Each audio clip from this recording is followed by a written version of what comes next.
दरेकर जी के मार्गदर्शन के नीचे पिनाकिन भाई ने हमें बहुत सपोर्ट किया था नवरात्रि जो लास्ट ईयर की थी, और इस साल भी भूमि त्रिवेदी के सम्राट प्रवीण दरेकर के मार्गदर्शन के साथ और पिनाकिन भाई जो हमें इस नवरात्रि के लिए हमेशा पहला स्टेप रहता है कि हाँ मेरा सबसे पहला योगदान रहेगा।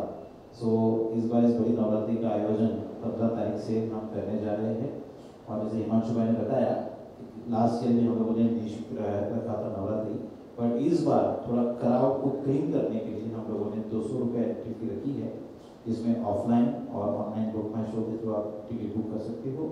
40 होगा 200 रुपया, पर 200 रुपये के सामने हमको या तो गिफ्ट वाउचर्स या तो फिर हमको 200 रुपीज़ के सामने हमको कुछ वाटर बॉटल्स या फूड पैकेट ऐसा कुछ हम दे देंगे।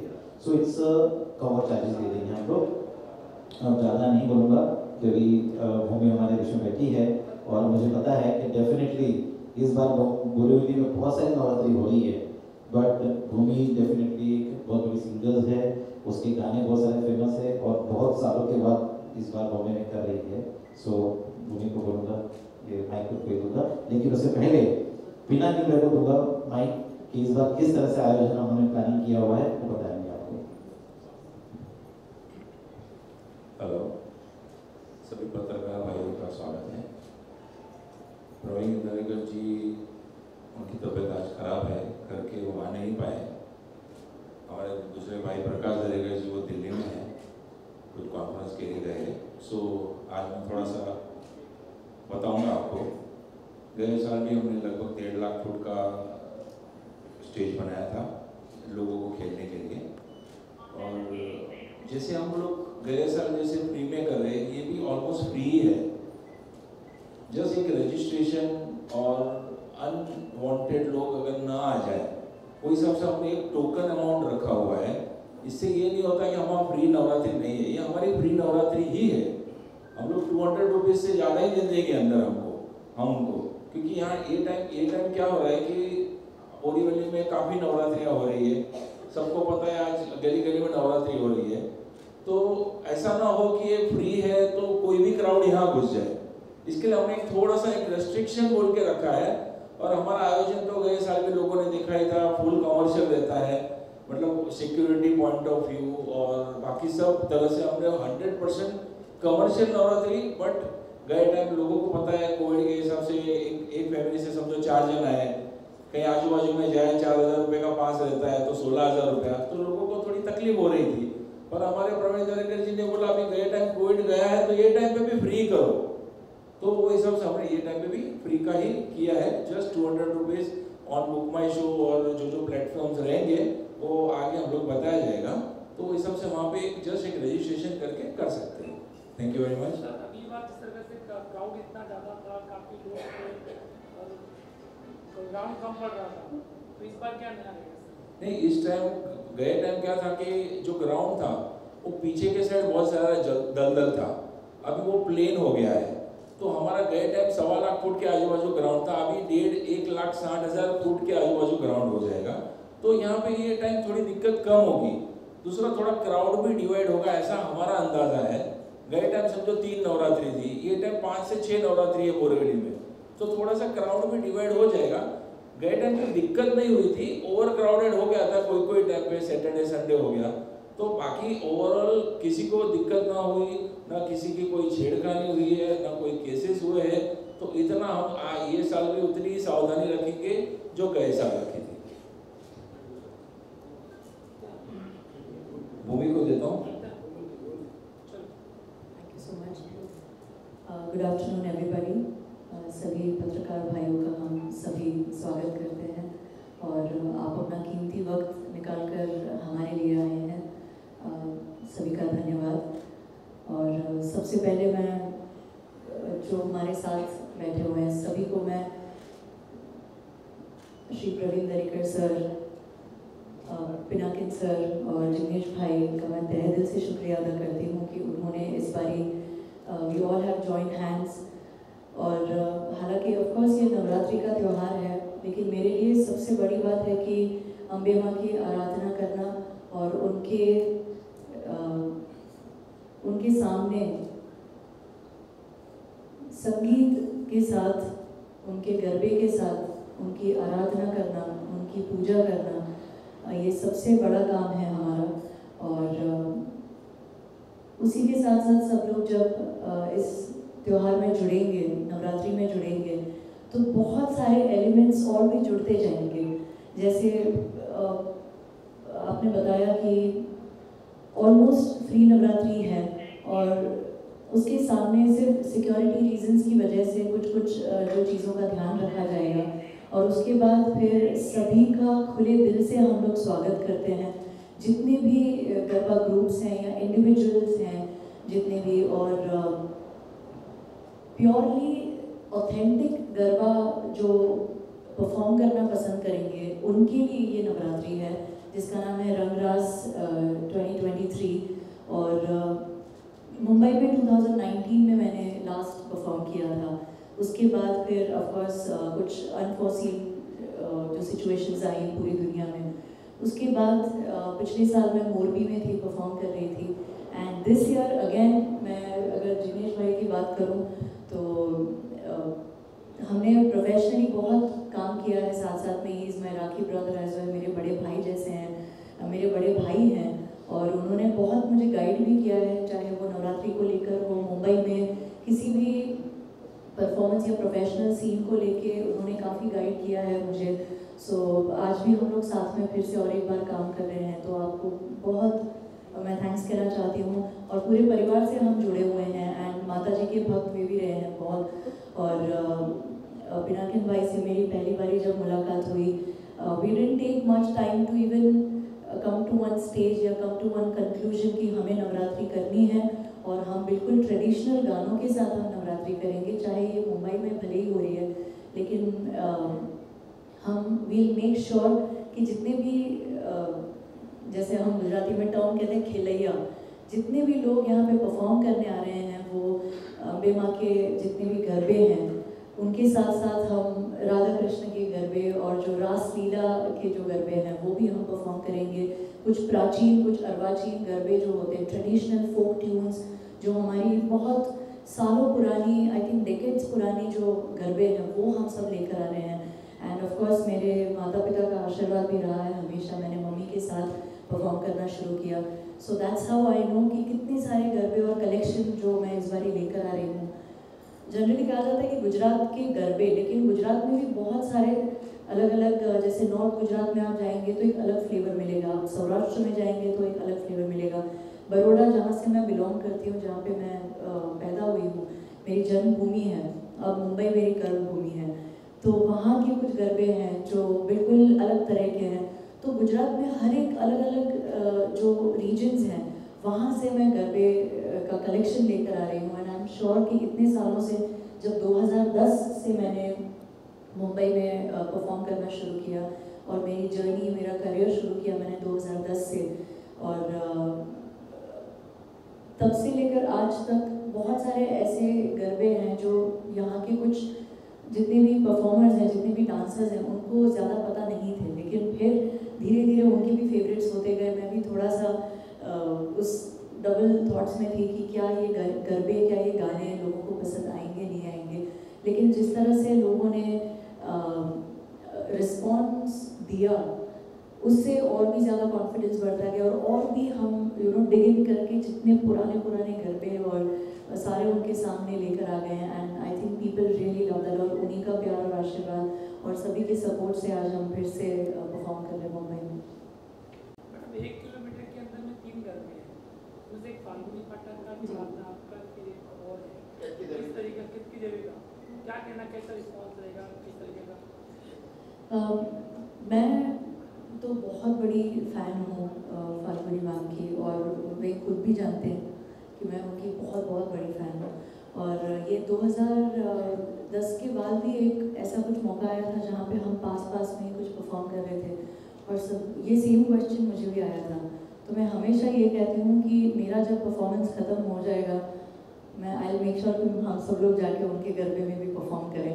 तो मैं तो इतनी बड़ी फ़ैन हूँ कि मेरे लिए ये बहुत बड़ी अपॉर्चुनिटी है कि मैं जैसे ही मेरा रैप अप यहाँ पे जैसे ही टाइम हो जाता है, आई मेक श्योर कि मैं फाल्गुनी मैम से 10 दिन में से कभी एक दिन उनके घर पे मैं गरबा खेलने जाऊँ और उनसे मिलूँ। और क्योंकि मैं बहुत इंस्पायर हुई हूँ, जितने भी गरबा सिंगर्स हैं उनके लिए फाल्गुनी मैम सबसे पहले आते हैं और मेरे लिए भी वो हमेशा पहले आते हैं, क्योंकि मुझे याद है जब भी मैं अपने मम्मी के साथ गरबा परफॉर्म करने जाया करती थी, हम घर पे जैसे मैं टीवी चल रहा है, टीवी पे मैं फाल्गुनी पाठक का परफॉर्मेंस देख रही हूँ और हम घर में ताला लगा रहे हैं, तो मम्मी बोलते चलो भी हमें लेट होगा and I used to tell my mom कि बस एक और एक गाना देख लेती हूँ, एक और एक गाना देख लेती हूँ, और फिर उनके गाने सुनकर मैं स्टेज पे परफॉर्म करती थी। तो मुझे अभी भी याद है वो सारी चीज़ें, वो सारी यादें इतनी ताज़ा हैं कि आज भी यही चीज़ होती है। आज हम उनको सोशल मीडिया पे देख के खुश होते हैं। और फिलहाल पिछले 1-2 महीने पहले ही हमने जब अंकलेश्वर में साथ में परफॉर्म किया था उनके बैंड के साथ, और वो भी मेरा परफॉर्मेंस सुन के देख के बहुत खुश थे और उन्होंने मुझे बहुत इनकरेज किया और मैं भी उनसे, हमारी भी तब बात हुई, मुलाकात हुई। सो आई थिंक मैं तो हमेशा मोटिवेटेड और इनकरेज रहती हूँ और मैं उनकी दिल से बहुत बड़ी एडमायर हूँ और फैन हूँ। और मेरे पास और एक बिल पे उनका एक ऑटोग्राफ भी है जो मैं हमेशा उनको दिखाते रहती हूँ कि ये वाला ऑटोग्राफ आपका हमेशा से है। 15-20 साल पहले की बात है और आज भी मेरे घर पे है वो। सो आई थिंक ये सारी चीज़ें हमेशा ताज़ा हो जाती हैं जब भी उनका नाम आता है। फाल्गुनी जी का आप भी इतना तारीफ कर रहे हैं तो उनके अगेंस्ट में सवाल तो नहीं बनता, लेकिन आप कंपटीटर के तौर पर किसे मानती है कि किसके सामने आपके लिए चुनौती हो सकती है? क्योंकि ऑडियंस को इकट्ठा करना, ऑडियंस को ये बताना मैं बेहतर कर सकती हूँ, मैं बेहतर। मैं सच बताऊँ कि कंपटीशन ना सिंगर्स में नहीं होती, कंपटीशन जो लिसनर्स और जो डांसर्स आते हैं ना, क्योंकि उनके लिए मुश्किल हो जाता है कि हम कहाँ जाएं, क्योंकि एक से एक बेहतरीन परफॉर्मर्स हैं, एक से एक इतने सालों से। आप सोचिए कि कोई 10 साल से किसी ने शुरुआत करी अपने करियर की, किसी ने 20 साल से 30 साल से शुरुआत की है, तो कितना कहते हैं कि लेजेंडरी आर्टिस्ट। मैं फाल्गुनी मैम को तो लेजेंडरी आर्टिस्ट कहती हूँ, वो लेजेंडरी परफॉर्मर है। उनके साथ साथ हम जो कुछ करने की कोशिश कर रहे हैं लाइफ में, तो हम लोग भी साथ में परफॉर्म कर रहे हैं उनके, और अगेंस्ट कुछ नहीं होता मेरे लिए, ऑनेस्टली अगेंस्ट कुछ नहीं, क्योंकि ना तो किसी को भी, मैं ये नहीं कहूँगी कि सिर्फ मुझे इनसिक्योरिटी नहीं है, किसी को भी इनसिक्योरिटी नहीं है। And this is the best part कि जो एनवायरनमेंट बना है आजकल के कुछ सालों से कि आर्टिस्ट एक दूसरे को सपोर्ट कर रहे हैं, तो मुझे लगता है कि हम सब अपनी अपनी यूनिकनेस लेकर चलते हैं, अपनी बेस्ट जो परफॉर्मेंसेस हैं वो देते हैं। हर एक सिंगर के अपने अपने कुछ हिट गाने हैं जो लेकर चलते हैं। अब ऑडियंस कंफ्यूज है कि हम कहाँ जाएं, एक टाइम पे हम कहाँ जाएं, तो ऑडियंस के लिए ये कंपटीशन है। कोई बोलेगा देखिए हम अपने फेवरेट के यहाँ गए, कोई बोलेगा हम अपने फेवरेट के यहाँ गए, तो कंपटीशन तो बाकी ऑडियंस में है। हम तो सिर्फ अपना काम करने वाले, हम परफॉर्म करने वाले, अपना बेस्ट देने वाले हैं। एंड बस कुछ लोग हैं आप, और इनफैक्ट बोरीवली में इस बार बेस्ट पार्ट है कि पूरी मुंबई से लोग आएंगे, अपने फेवरेट्स को चुनेंगे, और आई थिंक एक दिन यहाँ भी जा सकते हैं, एक दिन वहाँ भी जा सकते हैं। उनके लिए तो मतलब ग्राउंड भी ओपन है, दिल भी सबके खुले हुए हैं कि आप आइए, हमें वेलकम करना है, आप आइए। और बिल्कुल गुजराती में जैसे टर्म है, मन मुखी ने नाचो। इस बार की डांडिया कैसी होने वाली है, क्या नया कुछ इस बार आने वाला है? ऑडियंस के लिए बताइए कि क्या कुछ रहने वाला है इस बार डांडिया? मेरी ऑडियंस के लिए मैं बहुत कहते हैं ना कि मैं बहुत पर्टिकुलर हूँ, क्योंकि मैं अपनी ऑडियंस का एक सेकंड भी ज़ाया या वेस्ट करना नहीं चाहती हूँ। और मैं जब भी स्टेज पे हूँ तो मेरे लिए सेलिब्रिटीज़ वो लोग हैं, मेरे लिए इम्पोर्टेंट वो लोग हैं जो मेरे लिए आते हैं, परफॉर्म करने के लिए आते हैं, गरबा खेलने के लिए आ रहे हैं। और ये मैं कहने के लिए नहीं कहती हूँ, क्योंकि मैं अपनी इम्पोर्टेंस जब स्टेज पे मैं जाती हूँ मैं अपनी इम्पोर्टेंस ज़ीरो कर देती हूँ, क्योंकि मेरे लिए ऑडियंस ज़्यादा इम्पोर्टेंट है। कि मैं ऑडियंस को एक सेकंड भी ये ना फील हो कि यार यहाँ पे मज़ा नहीं आ रहा, तो मैं तो ड्यूटी पे लग गई हूँ। मेरे लिए ये ड्यूटी है, मेरे लिए ये मेरी जॉब है, मेरे लिए ये मेरा कर्तव्य है कि मेरी जितनी भी ऑडियंस आ रही है उनको मैं अपनी सिंगिंग से अपना बेस्ट, क्योंकि हज़ारों गाने हैं, लाखों गाने हैं, उनमें से आप बेस्ट कौन सा चुनते हो अपने ऑडियंस के लिए। तो मेरे लिए ये टास्क है कि नए गाने, पुराने गाने, और बिल्कुल एक बैलेंस मेंटेन करके चलना। और क्योंकि नवरात्रि है, अम्बा जी की हम आराधना करते हैं, सब लोग पूजा पाठ भी करते हैं, तो उस डिसिप्लिन को भी मेंटेन करते हुए, डिसेंसी को मेंटेन करते हुए, अगर हम डिसिप्लिन मेंटेन करेंगे तो बाकी सब पूरी दुनिया डिसिप्लिन मेंटेन करेगी। तो बहुत पर्टिकुलर रहना कि आप गाना क्या सिलेक्ट करते हैं, क्या चूज़ करते हैं गाने, और साथ साथ में आपका अपीयरेंस कैसा है स्टेज पे, वो भी बहुत इम्पॉर्टेंट है। क्योंकि आप एक रिलीजियस कहते हैं कि एक रिलीजियस पूरा एक माहौल है, आप रिलीजियस एक कर्तव्य निभाने जा रहे हैं और अपना एक ड्यूटी है, तो वो पूरा एक पूरी उसकी जो सेंसिबिलिटी है वो चेंज हो जाती है कहीं ना कहीं। मैं करती हूँ, मैं कॉलेज शोज़ भी करती हूँ, मैं प्री वेडिंग शोज़ भी करती हूँ, मैं कॉर्पोरेट गिग्स भी करती हूँ, बॉलीवुड कॉन्सर्ट्स करती हूँ, सब कुछ करती हूँ। और उसमें हर एक में मेरा पहनावा अलग होता है, मेरा दिखावा अलग होता है, मैं बिल्कुल कैरेक्टर में आ जाती हूँ, स्टेज पे जाती हूँ तो डिपेंडिंग ऑन कि शो कैसा है। लेकिन when it comes to Garba, मैं बहुत पर्टिकुलर हूँ, चाहे मेरी परफॉर्मेंस हो, चाहे मेरी प्रेजेंटेशन हो, चाहे मेरी सिंगिंग हो, चाहे मेरा ड्रेसिंग हो, हर एक चीज़ को लेकर मैं बहुत पर्टिकुलर रहती हूँ, जिससे मेरी ऑडियंस जो है वो कहे कि नहीं, अगर गरबा है तो इट्स। इससे पहले आपकी किस तरह से तैयारियां होती है स्टेज की और गले को? इस बार का परफॉर्मेंस करने से पहले आपको स्टेज पे जब जाती हैं आप, तो किस तरह की तैयारियां आप करती हैं और गले को लेकर किस तरह से तैयारियां? मैं 10 दिन बात ही नहीं करती हूँ, मैं खाती पीती हूँ, सोती हूँ, गर्मा गर्म सूप, चाय, और जो भी जहाँ से भी कोई मासी हो गए मेरे, यहाँ बुआ जी हो गए कि भाई आज हम ये भिजवाते हैं, आज गर्मा गर्म शीरा भिजवाते हैं, आप ऊंधियो भिजवाते हैं, आप जो, मैं सब खाती हूँ। नवरात्रि के टाइम पे जितना भी वेजिटेरियन जो भी है, चाहे वो स्पाइसी हो गया, ऑयली हो गया, मैं सब खाती हूँ। मैं ठंडा भी खाती हूँ। मैं इनफैक्ट जिग्नेश भाई को पता है, जब हम कुछ सालों पहले जब साथ में नवरात्रि में थे, तो जैसे ही मेरे गरबा का परफॉर्मेंस का टाइम ख़त्म होता है और बर्फ़ का गोला आता है, फिर सैंडविचेस आती हैं, फिर चॉकलेट्स आती हैं कि भाई आज परफॉर्मेंस बहुत बढ़िया हुआ, तो वो भी सारा खा पी के फिर घर पे जाती हूँ मैं, और फिर पूरे 12-15 घंटे बिल्कुल चुप, वॉइस रेस्ट और कंप्लीट रेस्ट होता है तब मैं, और बस वो एक जैसे कहते हैं ना कि चैनलाइज करना होता है, क्योंकि वो एनर्जी होती है, वो डिवाइन एनर्जी है, उसके आशीर्वाद मिलने भी बहुत ज़रूरी होते हैं। क्योंकि बहुत बार ऐसा होता है कि हम लोग 2 दिन बैक टू बैक शोज़ करके थक जाते हैं, लेकिन नवरात्रि में हमें 10 दिन परफॉर्म करना होता है, तो 10 दिन में जो एक डिवाइन एनर्जी है वो कैसे मिलती है, कहाँ से आती है, वी हैव नो क्लू। लेकिन जब हम स्टेज को हिट करते हैं तो 500%, 5000% एनर्जी होती है। तो इस बार का बेस्ट पहले मैडम बेस्ट गाना क्या हो सकता है, बेस्ट गाने क्या हो सकती है? बिल्कुल, इस बार तो जैसे गुजराती, मैं आपको बताऊं कि जैसे हेलारो मूवी जो आई थी 2019 में, जिसको नेशनल अवार्ड भी मिला था, उसमें मैंने मेरा फॉर्चुनेटली मुझे एक मौका मिला गाना गाने के लिए, जिसका नाम है वाग्यो रे ढोल। मेहुल सुरती जी ने उसे कंपोज किया है, सौम्य जोशी जी ने उसे लिखा है और अभिषेक शाह ने डायरेक्ट किया उस फिल्म को। और वाग्यो रे ढोल इज़ काइंड ऑफ, लोगों ने इतना पसंद किया है उस गरबे को, उस गाने को, कि उस गाने के बाद मैंने जो यूएस और ऑस्ट्रेलिया में टूर की थी, उसका नाम मैंने वाग्यो रे ढोल रखा हुआ था। उस टाइम पे टूर की बात कर रही हूँ मैं।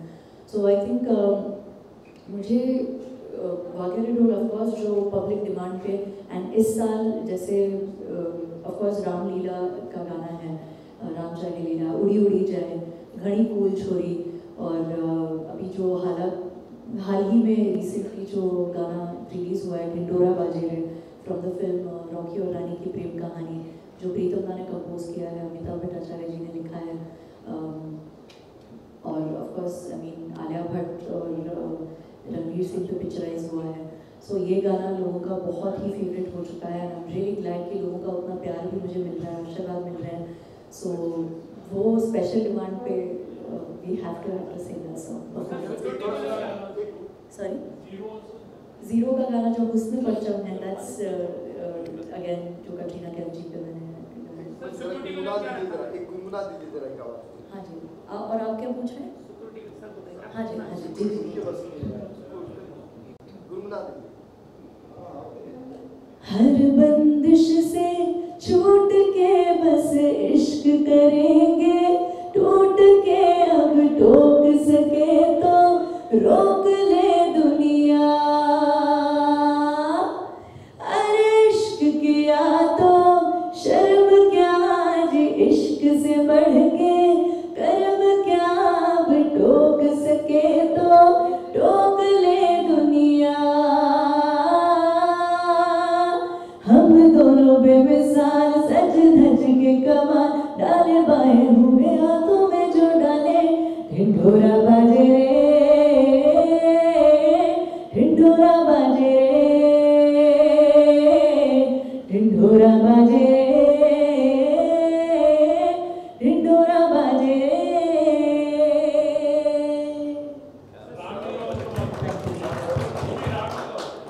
हाँ जी जरूर, जी जरूर। उसके पहले मैं वाकेरे ढोल जो हमारा गुजराती गाना है उसको मैं ज़रूर गुनगुनाऊंगी।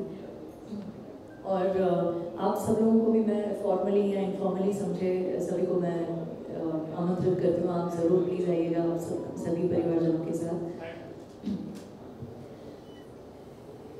के वाग्यो रे ढोल बाई वाग्यो रे ढोल, वाग्यो रे ढोल बाई वाग्यो रे ढोल, मारा मीठा नारण माँ वाग्यो रे ढोल, मीठा नारण माँ वाग्यो रे ढोल।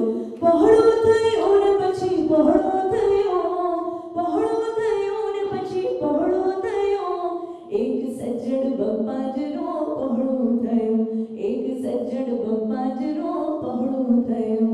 के वाग्यो रे ढोल बाई वाग्यो रे ढोल, मारा मीठा नारण माँ वाग्यो रे ढोल। राम चाहे लीला चाहे राम, इन दोनों के लव में दुनिया का क्या काम। ओ इनका तो फंडा है सिंपल सा यार, गोली मारो तो पंगा आँख मारो तो प्यार। इनका तो फंडा है सिंपल सा यार, गोली मारो तो पंगा आँख मारो तो प्यार। राम चाहे लीला चाहे राम, इन दोनों के लव में दुनिया का क्या काम। घनन घनन हो मेघ जो बरसे लीला न श्रृंगार ने तरसे, चुल्लन धनी बदलो गंगोर शोभे रानी रुड रंग सिंगोरो, प्रेम पंखिड़ा छया राम लीला, बंटोड़े चढ़िया छया राम लीला। सर आपने सिक्योरिटी को सर सिक्योरिटी को लेकर क्या सिक्योरिटी को लेके गए साल भी हमारे जिग्नेश भाई जो हाईटेक इवेंट के हैं उन्होंने सब अरेंजमेंट किया था। ये टाइम भी वही करेंगे, मेल फीमेल बाउंसर्स और entry exit, VIP entry, VVIP entry, और जो सेलिब्रिटीज़ के टाइम पे भी काफ़ी बॉलीवुड के सेलिब्रिटीज़ आए थे, ये टाइम पे भी आएंगे। बाकी हमारे जो भारतीय जनता पार्टी के जितने भी वरिष्ठ नेता हैं सब आएंगे। तो इस तरह से उनकी सिक्योरिटी का बंदोबस्त हम लोगों ने लास्ट टाइम किया था, उससे ये टाइम थोड़ा सा बेहतर करने की कोशिश करेंगे। कोई अनिच्छनीय बनाव तो हुआ नहीं था गए टाइम पे भी, फिर भी हम लोग ट्राई करेंगे कि और कुछ बेहतर हो सके। पुलिस वाले इसकी हमारी थोड़ी सलाह मशवरा होगा। लास्ट टाइम भी अगले दिन सीनियर पीआई वहाँ से आए थे, हमें इंस्ट्रक्शन दी थी, वही हिसाब से हमने काफ़ी बदलाव लाए थे। ये टाइम पे वैसे उनकी मार्गदर्शन के हिसाब से हम लोग बदलाव लाएंगे। पासेस के लिए ऑनलाइन बुकिंग होगी या पासेस आपके कैसे? पासेस ऑनलाइन भी होगा, ऑफलाइन भी होगा। लास्ट टाइम भी हमने सामने सेंट रॉक्स के जो मालिक है राजू भाई देसाई, उनको हमने रिक्वेस्ट की थी, तो हमको 2-3 दिन आगे से हमको बोला गया था। तो उस टाइम पे भी हमने आधार कार्ड पे लोगों को पासेस दिए थे, तो वो एक पद्धति तो रहेगी। और बुक माई शो भी मिल जाते हैं, बुक माई शो भी रहेगा, book my show. Thank you. Timing एक सवाल, टाइमिंग एक्सटेंशन के लिए आप लोग भी देख रहे हैं, क्योंकि लास्ट के 3-4 दिन बहुत इंपॉर्टेंट हो जाते हैं, बाकी जगह भी होती है। तो इस बार ऐसा लगता है कि 3-4 दिन सरकार हर साल सरकार को ये निवेदन दिया जाता है।